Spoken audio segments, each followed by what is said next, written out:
and more fun over there. Okay, yep, good. Okay, that's fine.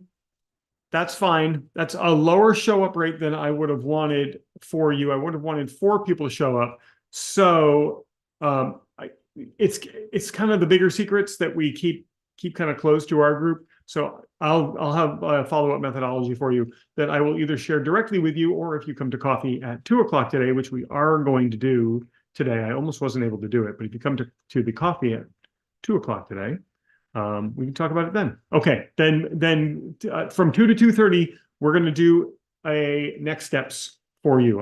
I'll tell you exactly what I would do for next steps. I'm glad you did it, and I'm glad you recorded it. All right. Let me just broadcast this link out, because there's some people that are like, send me the link when you do this. I'm waiting for the chat to come up. Oh, there's the chat. There we go. Ask me anything. Here in the chat. And brainstorm with me.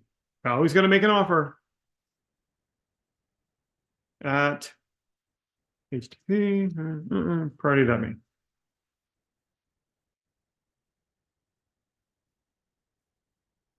Okay. And let's get this link. Copy. And just got a couple people to send this to.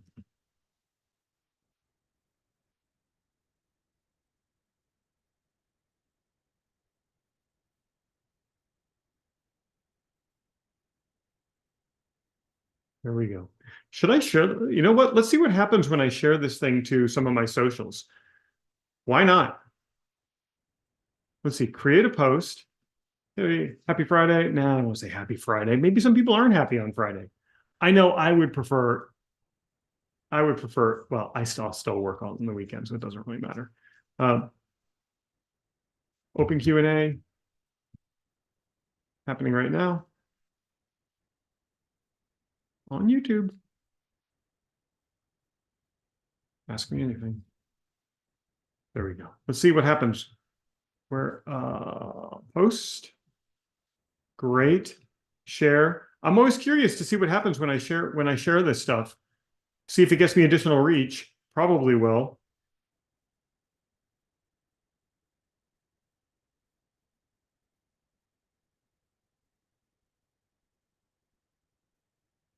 Only 4 more days to this week to get work done. That is true. I'm sharing this everywhere. And then we'll get to the questions. Pop it on LinkedIn too. Why not? Why not? Hey, listen, it can only help. All right, LinkedIn's being really slow. Oh, here we go. Oh, LinkedIn's actually showing, I'm not going to do that. LinkedIn has a really weird picture of me. Forget that. We'll let that go. And done and done. And there are people showing up on YouTube. Nice to see you. Thank you for being here. All right, let's get to some questions. Let me bring up the questions. And if you have questions, guys, here on the Zoom, you can pop them into the chat. You know that. Like, I don't even know why I have to tell you that. I know you know that. And so here and here.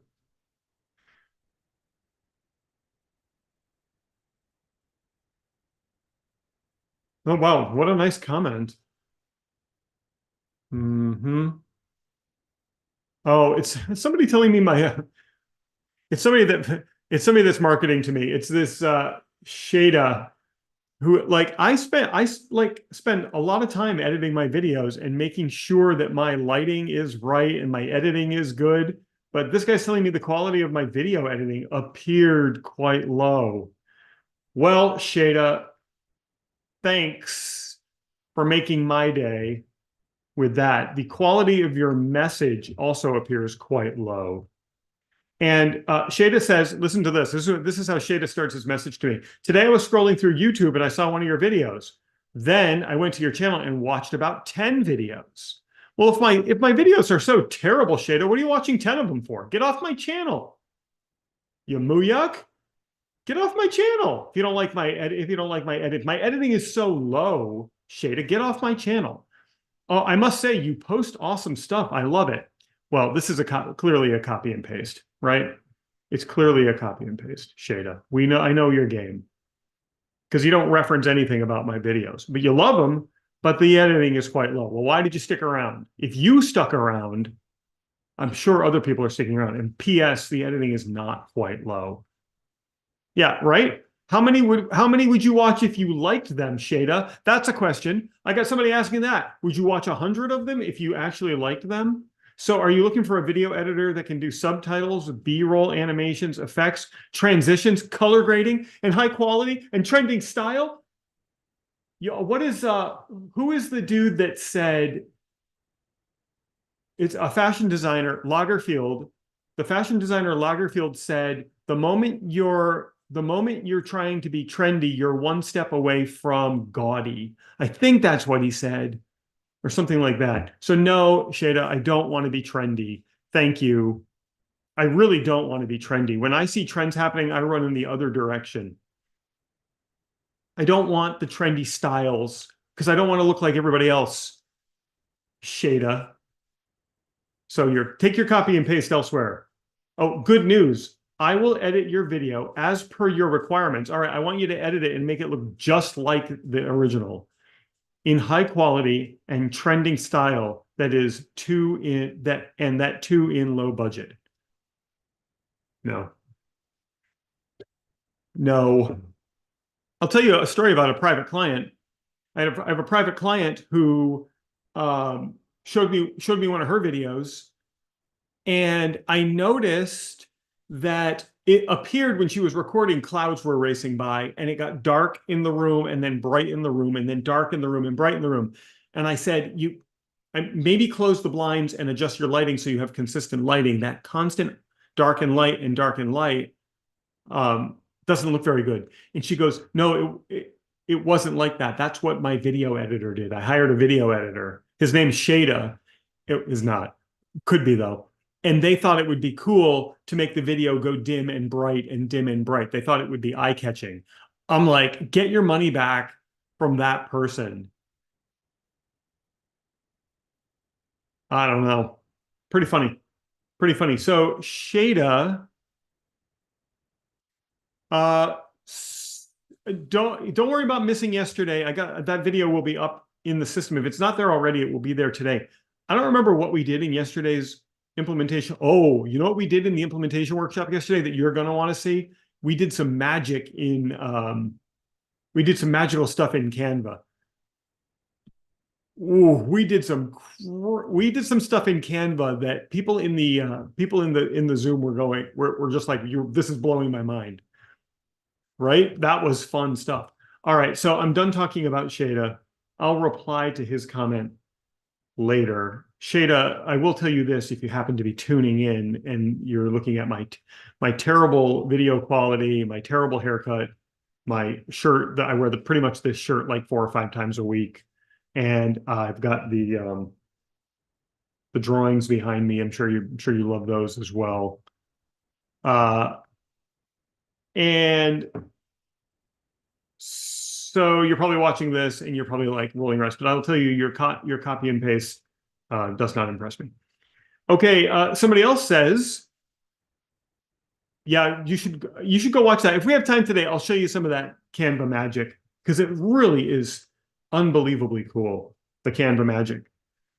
And let's see. Somebody says such an informative video, and then they put a heart. So somebody liked my video.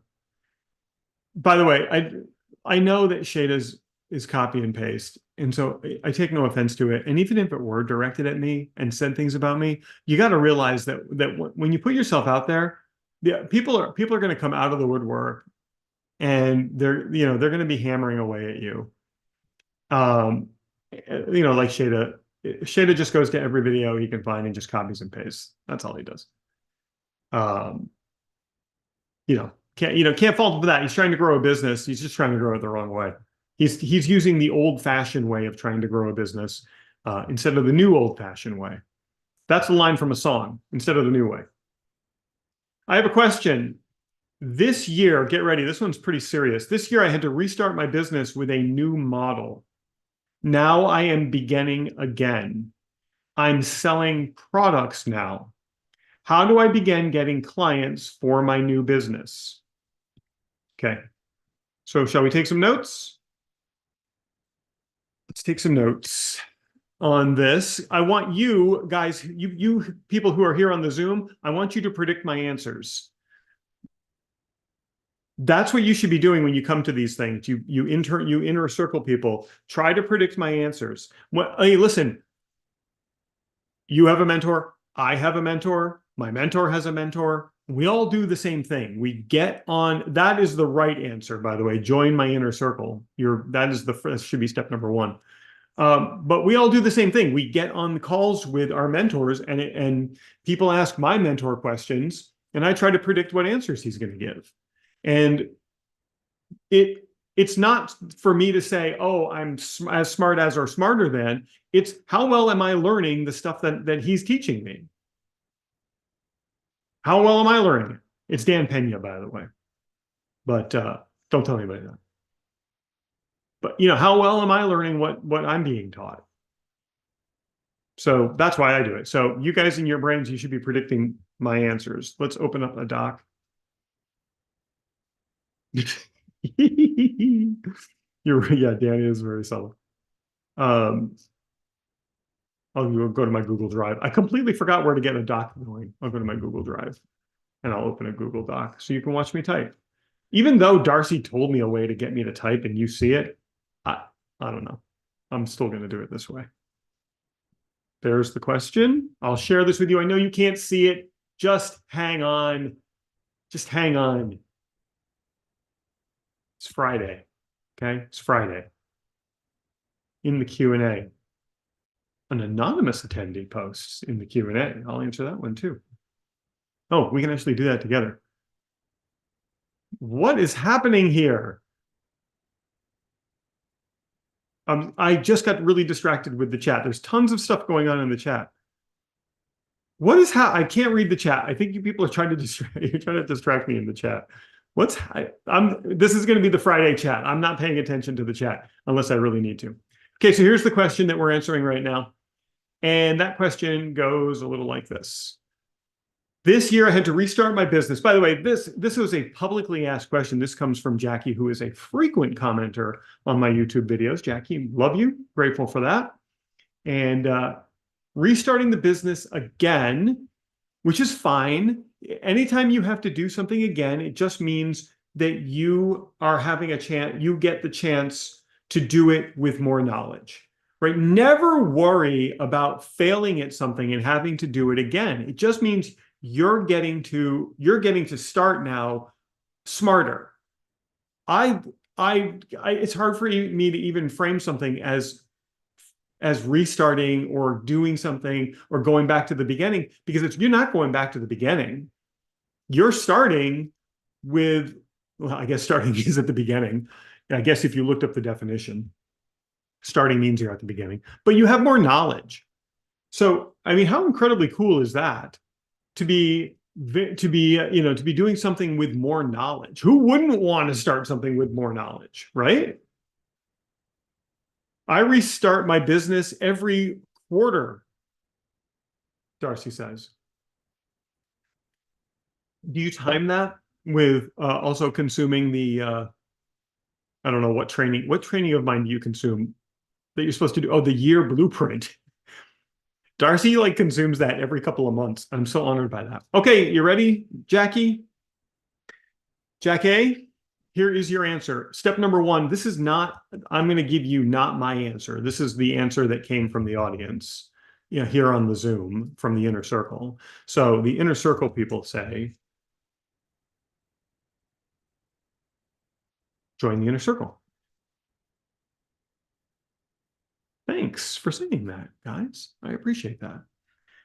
If you want to try the inner circle for free, you can do that as well. And I'll put a link. But that means I need to know the link, and I don't know the link.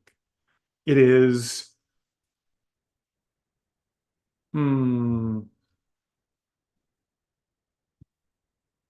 I don't know. I used to know the link, but I don't know the link anymore. There's a smart thing to do is know the links that actually get people to do things. Those in the outer circle should join the inner circle. Maybe I just sent it to someone. I don't know. I don't want to use this for sales. Just message me and join the inner circle. Will you already? All right. Go to prouty.me and spend 15 minutes and get yourself in the inner circle. That's what the inner circle people say. That's not my answer. They're trying to sell you into this. And you really should. This would help you immensely. Number two is you have a product. So selling a product is step number one in selling a product is you must know your product really well. Exceptionally well. Like really, really, really, really well. So you've got to use it. And if it's a product that you can't use, you've got to get people who are using it. You really want to know everything about this. Like, here's an example. There's a mud mask that I use when I put a mud mask on my face to, to get this glowing complexion that I have. And the tube of the mud mask gets all clogged up at the top from the mud. It gets all clogged up, and it's a real pain in my butt to have to scrape that off. So like you want to know that kind of stuff. You want to know the product at that level. So you want to know not only the results it gets, but you want to know the pain points people have when they're consuming the product. Somebody says, "What is that mask?" It is a special mud mask that comes from deep within a volcano on an island somewhere. And it is, I don't want to sell this product, but I will message you the mask I use.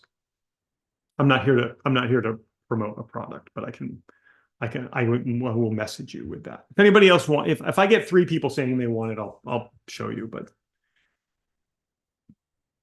All right.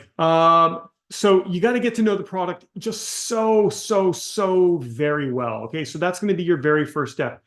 And in knowing the product, I'm gonna go full bore with you right now. So get to know the product really well. Then you must understand the problem the product solves and be able to explain it at a what grade level? What grade level, friends? Come on, guys, in the inner circle. What? Yeah, like a 5th grade level. I would agree with that. At a 5th grade level. So this is not that we want to talk down to our prospects or our leads. It's actually quite the opposite. When you speak to someone at a 5th grade level, you're explaining it in terms that everyone can understand, and people are going to appreciate you for that. So then the next thing that you want to do is you want to find out what people are complaining about. Find complaints about competing products, about the product. Hold on. You want to be able to address those complaints prior to people having them, because those are the objections people are going to have when you're selling a product. So if you knew that the mud mask gunked up and it was hard to peel that off, it was a pain in the butt to peel that off, what you might want to say is, hey, when you try this mud mask, one of the things I'd recommend is once you disperse it, just kind of, while it's wet, just kind of wipe the top clean. That's going to save you a whole bunch of hassle for the dried gunk on it the next time. So now you've just removed the objection by giving them a nice little job to do. By the way, that's the IKEA methodology for getting someone to be really becoming loyal to a brand. When you have someone become a part of the product, like IKEA does, then you become very loyal to that brand. It's just like human nature. Like all of my furniture comes from IKEA because I look around my house and I'm like, oh, I built this table that I'm sitting at right now. And so you have this, like, there's this bond that you have. I have this bond with this table. Sometimes I sleep on it. That's actually true. It sounds like a joke, but it's not. I don't lay down on the table. I just put my forehead down right here and I sleep for a couple hours, maybe a little bit less than that. But I have a bond with my table and my couch over there and my, the stuff in the groove room because I put it all together myself. You get So find complaints about the product, be ready to address those Are there any inefficiencies to the product or competing products? You got to figure this stuff out. Nobody wants to sit around and say, what's wrong with what I've got? Nobody wants to sit around and do that, but you got to do it. Because these are the things people are going to say to you. Ben, open your ears, Ben. This is important for you when you're selling your financial service. People are going to say, oh, I worked with a financial person and they blah, blah, blah, blah, blah, blah, blah. Now you can address it because you had the guts to address it prior to the conversation. Have the guts to address it. Have the guts to figure out what's wrong with your, I almost swore. Have the guts to figure out what's wrong with your stuff so that when people bring it up, you say, oh, we fixed that, or here's how that doesn't happen, or here's what I'm doing to address that. Biggest problem in my industry is people feeling burned by coaches. I'm not a coach.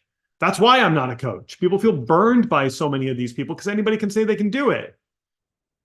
Why do they feel burned? Because they don't get personal attention, because they don't get the latest information, because the stuff they're giving them to even maybe doesn't work. It's not tested and perfected. So I fix all of that. You get a ton of attention. You get me here doing it with you, and you get stuff that I test and perfect. We're not messing around here, people. So figure out what's wrong and fix it. Okay? That's huge. That's huge. But most importantly, what problem does it solve, and how can you explain it to a fifth grader or a drunk adult? You go out and find a drunk adult and say, hey, if I explain this to you, does this make sense to you? That's one way you can test headlines too. If you say a headline to a child or a drunk adult and they resonate with it, you got something. Okay. Next, are there gaps in the market?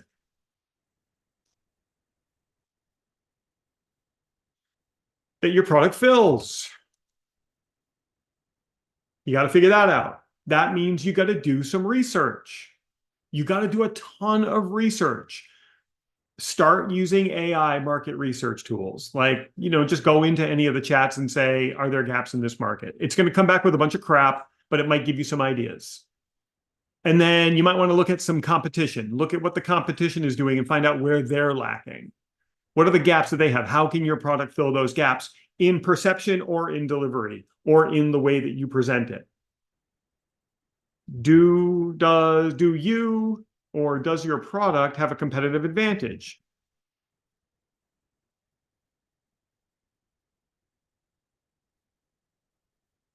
Does it work faster, better? Does it work slower or for a long time? My recommendation for you, and this is kind of ninja stuff, my recommendation for you is to find a singular competitive advantage and go to town with that singular competitive advantage.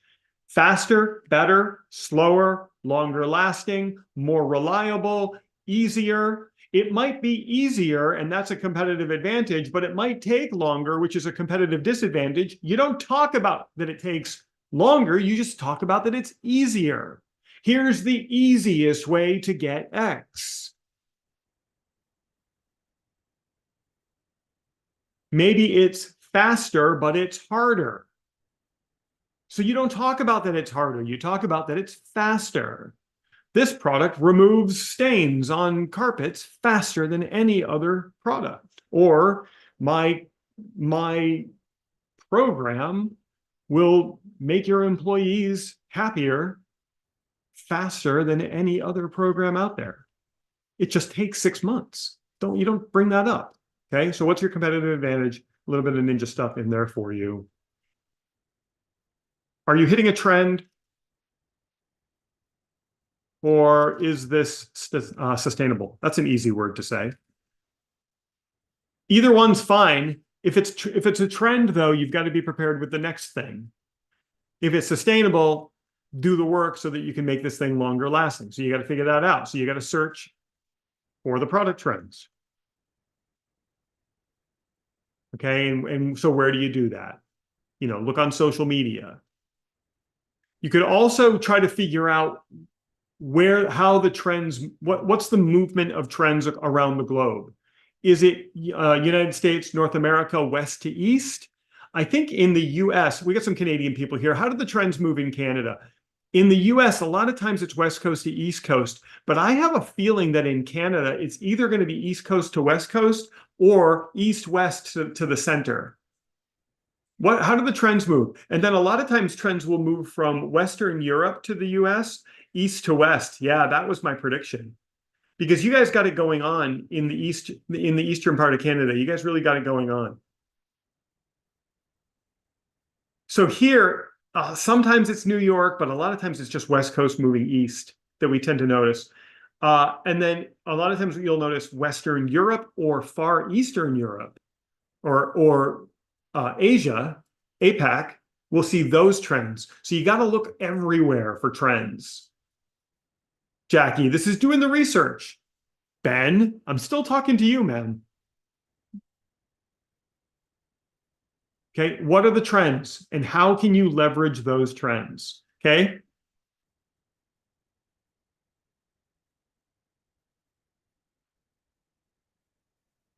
Next, do you understand the product market fit? Guys, I should make this into a course. Now that I'm doing this, I'm literally outlining a course. You guys in the inner circle, you want this as a sprint or some stuff like going into real detail, like step by steps on this. This might be fun to do. Do you understand your product market fit?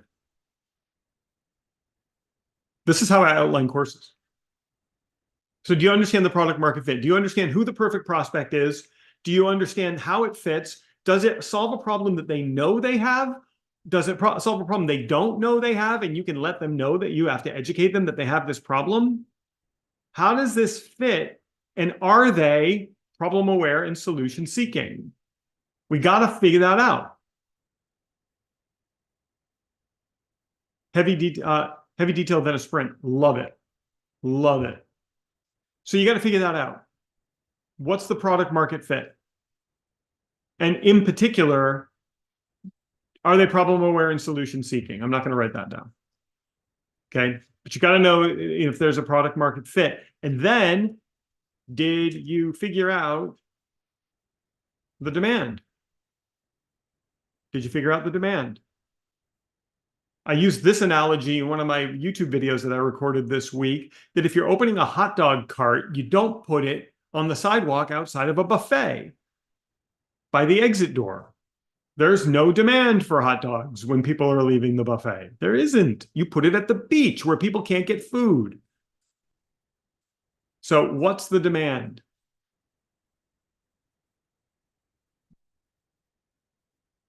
Oh, I was going to, that's a little too much inside. This works for intangible products as well. Absolutely does. Very, very astute, Tom. Thank you for pointing that out. I was just going to talk about something that we talk about on the inside, but I'll hold off on that. So I'm just going to put some stars there. Got to join the inner circle for this secret sauce.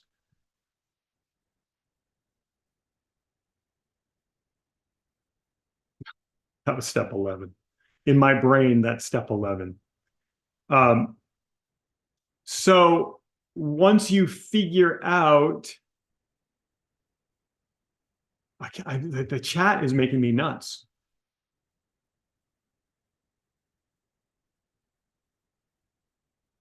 What's your sales and delivery model?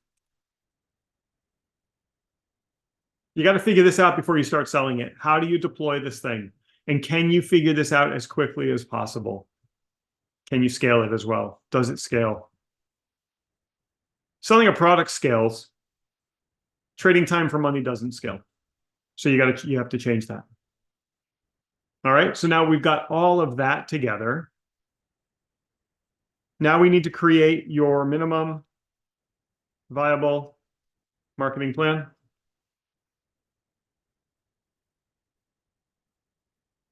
So your minimum viable marketing plan. Does the product have its own website?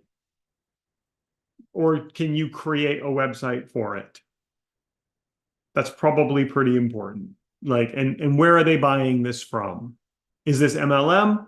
Or is this a product that you're representing? Are you getting this from overseas and you're selling it here? I don't have that information in the question, but you got to figure that out. So at a minimum, landing page with a conversion point. Join the inner circle if you want to figure that out even more. Okay, so a landing page with some sort of a conversion point. I might even think about having a wait list conversion point as well. While you're spinning this thing up, put them on a waiting list. That would be pretty cool to do. Now, next, you want to get your socials together.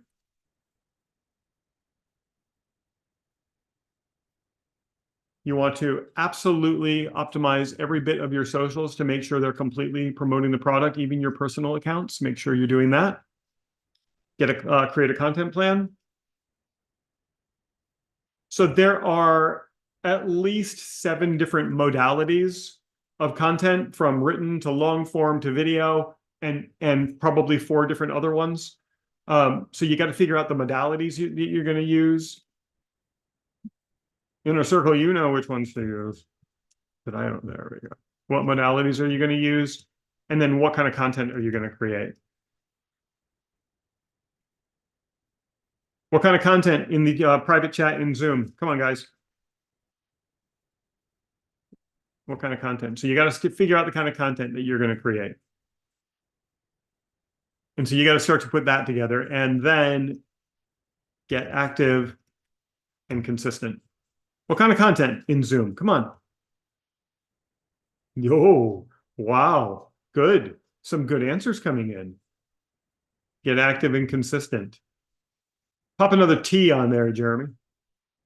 Right? Double T at the end for transformation. Good.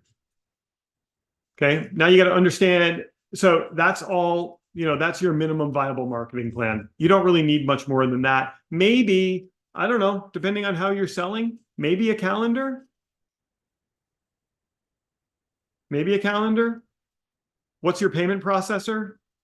Organize your payment method. How are you gonna get paid for this?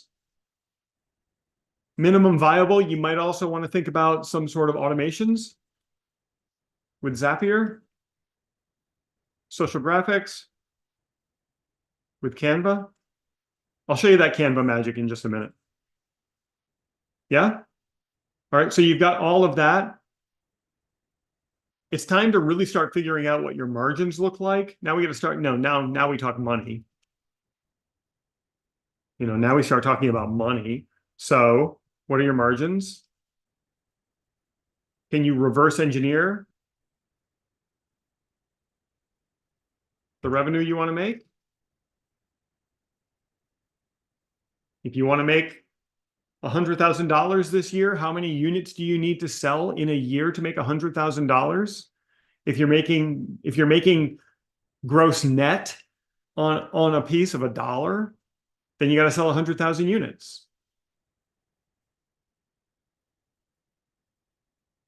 That's about 8,300 a month you got to sell. It's about 2,075 a week you got to sell.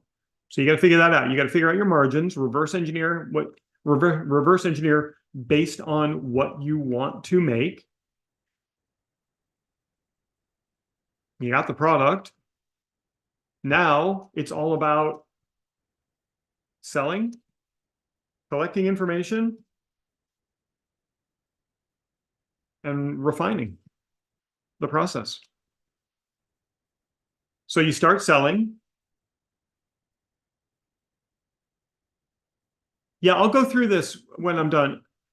You know what I'll do? Inner Circle is I'll post this in the show notes in the members area. I'll put this in the notes. I'll copy and paste this into the notes. Okay, so don't worry about screen capturing. So you start selling, start collecting information, start feeding that information back into your process, and start refining the process. I don't know what your conversions should be, in selling this product. So start to talk to other people who are selling it. Ask them what their conversions are. If you present it to 10 people, how many buy? If you present it to 100, how many buy? 1,000, how many buy? Now you know your conversions. You can double a business by making simple changes all along the way without having to get a whole lot more people into your pipeline, right? And so what's refining the process? Refine your website? Haha, right? Refine your website. The first website you make is not going to be the website that you ultimately have. I was just talking to a private client right before this call. A third iteration of a website is coming up because of something that got because of resistance in a phone conversation with a potential partner. Some resistance unlocked a treasure trove of opportunity for shape-shifting the content so that it will easily double sales. So coming off of a call, meeting with resistance and being discouraged actually led to discoveries. And there's going to be a third revision of the website next week to integrate those because of those discoveries. That's what you get by collecting information. So refine the website, refine your socials, your sales your sales messaging, all of that stuff. Do more what works. Stop doing what doesn't.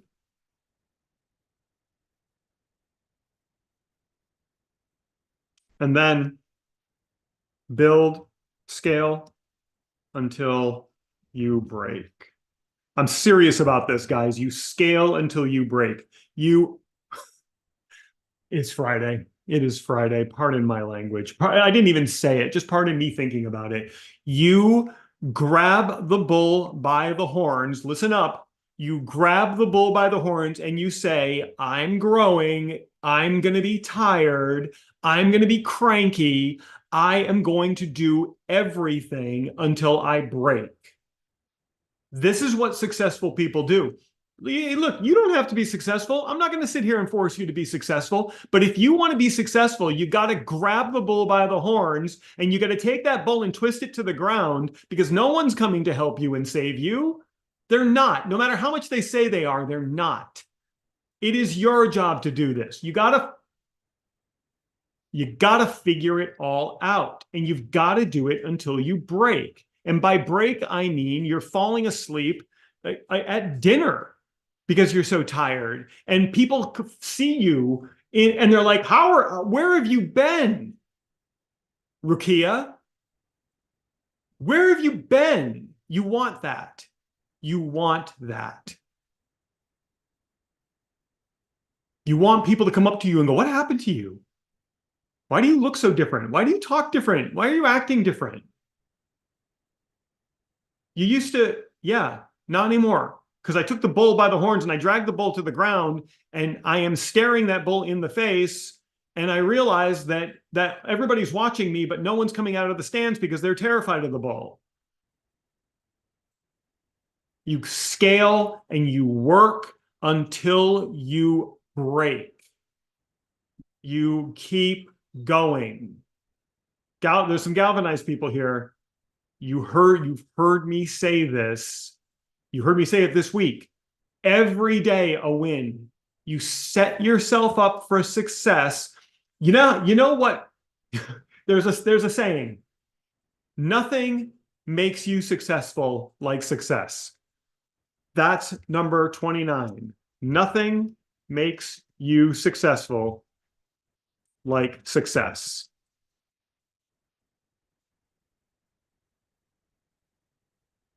Rukia stayed up for 24 hours. Rukia, you might be pushing it a little too much. Even I try to take a little nap.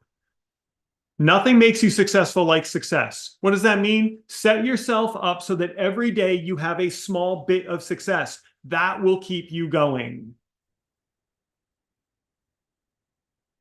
Everybody and Jackie. All right. That was a long conversation, but I think it was important to have. What was great about this conversation, I think it unlocks a new training that I'm going to build for you guys in the inner circle and for Galvanize. I will build this for you. I think I will sometime this quarter, and then beginning of Q3, we'll do a sprint on this. Yeah. Okay. We'll do that. Inch by inch, life's a cinch. You try to do it by the yard, everything's going to be hard.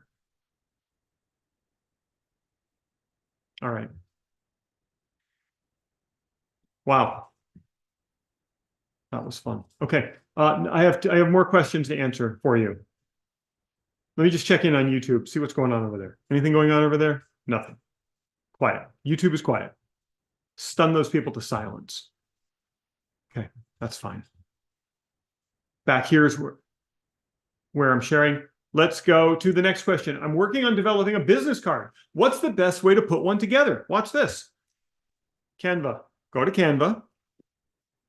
And you go here to Canva. And you go like this. You ready? You say, I'm designing a cool business card. Design a cool business card. And then you scroll through. Anybody remember my rule of picking out a design?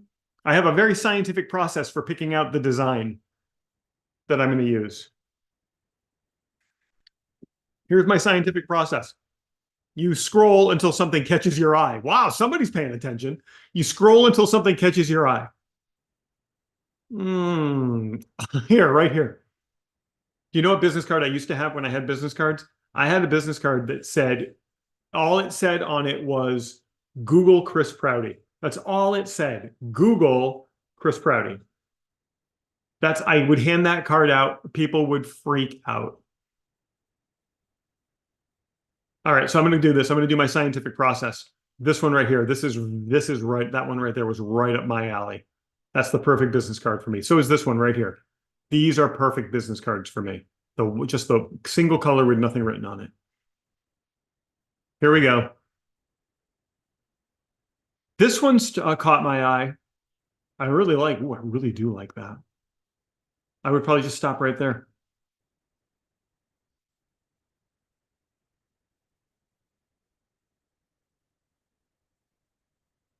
This one's nice. This one's nice. Ooh, that one's pretty neat.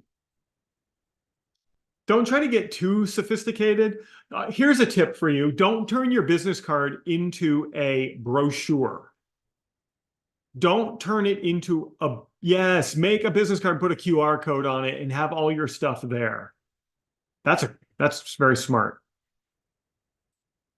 Don't try to make it a brochure. People just need to either email or call you. And seriously, that's all you really need. All right, so I found one that I liked. It's a little too fancy for me, but it caught my eye. I would seriously go with something that has nothing on it and just has like Chris and my phone number, or just Google Chris Prouty. But you take this, you open this up, you're like, oh, that's pretty neat. Look at this, they'll even print it for you. Wow, Canva will even print it. I don't know if that's a good price or not. And you don't want it on premium paper. You don't want it on paper at all. Message Eileen Ryan and ask her where she got her business cards made. Her business cards are thick, like the cover of a book. Like these things, like when you drop them, they make a sound. You really want a thick business card. So when people, I know this because I used to, one of my clients who has since retired was the biggest print shop in Western Massachusetts. They've retired though. But one of the things they used to say is the first thing people do when they pick up your business card is they flick it with their finger. I'll show you my secret source for getting things printed. It's 4 over.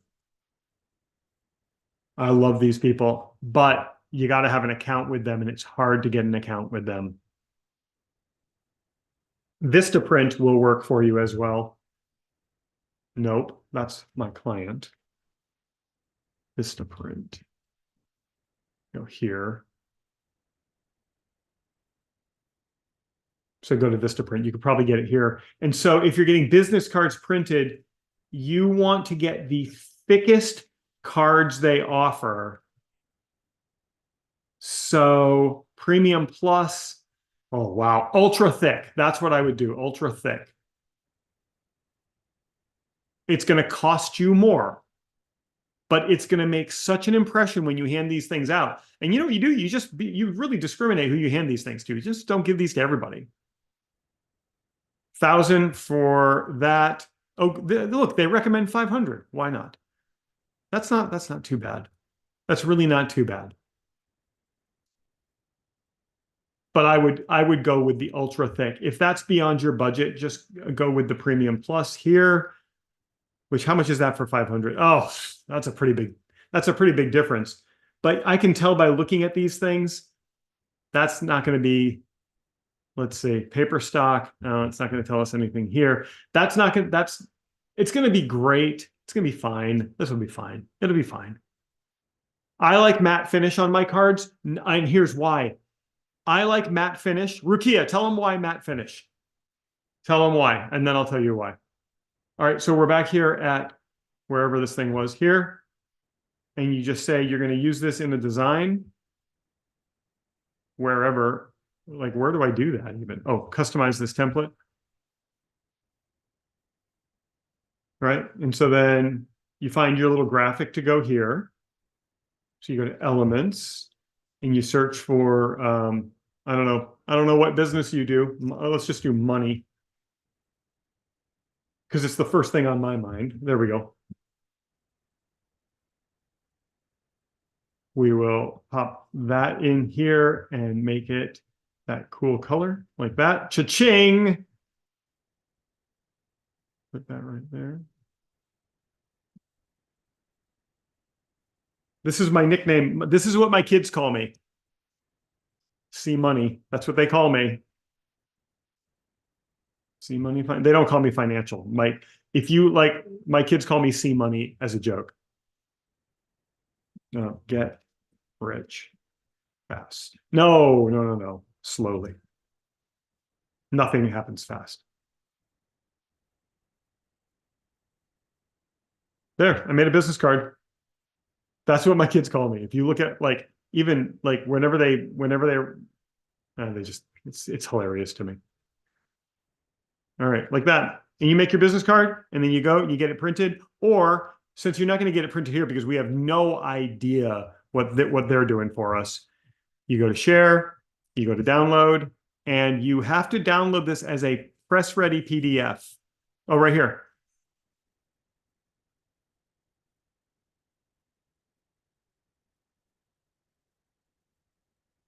I like matte finish on my cards because I often will have people write something down on the card. Why do you have somebody write something down on the card? So that they keep it. So I'll give my card to someone, I'll be chatting with them and I'll be like, oh, here's something you should try. Get my card and write this down on it. If it's glossy, it smudges. If it's matte finish, it doesn't smudge. So now they wrote down a piece of advice that I gave them on the card. They're not throwing that thing away. They get back to their office and they're like, oh, I got to do that thing that dude said. Where is it? Here's the card. There's the phone number. There's the email. There's the website. There's the link that brings them to a conversion point. You see how this all starts to work together. That's why I do matte finish.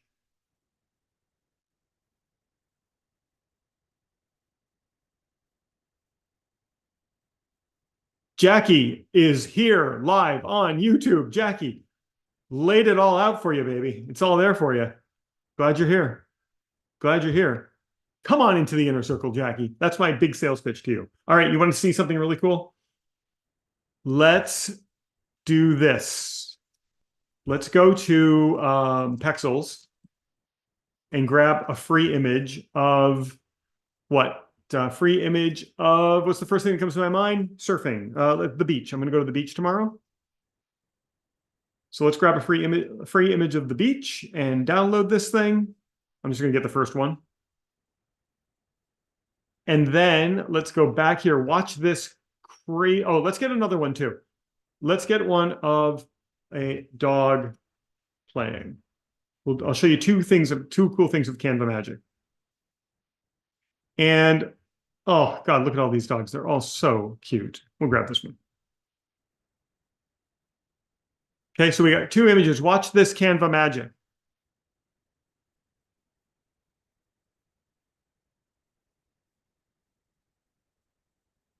Create a design. Can I just open an image? Good. Using a new design. Custom size. That's probably the image size. So I'm going to make this thing bigger. 5,000 and 3,000, just to show you this. Watch this. So you're in Canva and you've got an image that you want to stretch out, but you can't stretch it out without losing resolution. All right. So for some reason, you can't stretch this out and you need to fill additional space. For whatever reason, you have a limitation. Click on the image, click on Edit Photo, and go to Magic Expand and select Whole Page. Watch what happens. Don't blink. Watch this magic.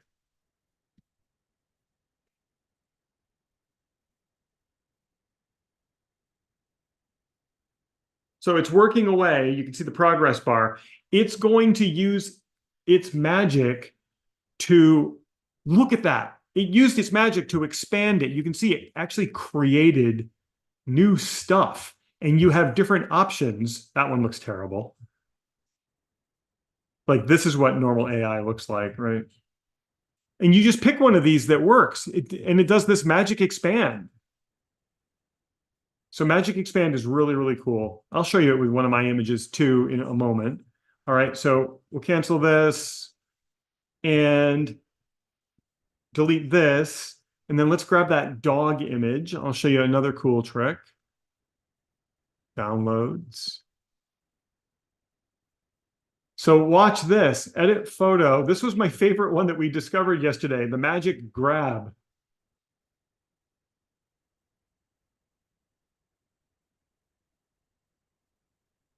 And while we're waiting for this, Inner Circle people here, we are having coffee at 2 o'clock today. I thought I might not be able to do it, but I can. Okay, you ready? Watch the magic grab. Look at this. Look at that. You could just move you magic grab the dog. Look at this. Oh, but the shadow, the shadow didn't come with him. Oops. So that's kind of a fail here because the shadow didn't come along. Yeah, this is what people were saying yesterday. So I'll show you how I used this. I used this. Let me go to my home. Holy Toledo is right. I used it here in this because, is it just this picture? Yeah. Okay, so this picture,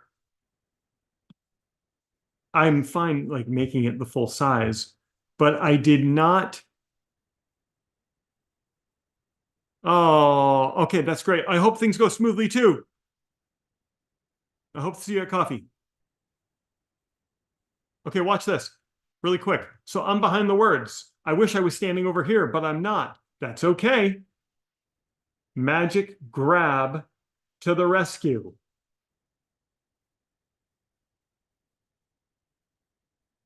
I'm just going to move myself over. What? What? Make myself a little bigger. Are you kidding me? How cool is that? And then we just take this and bring it to the front. Magic grab, my friends. That is unreal what that did.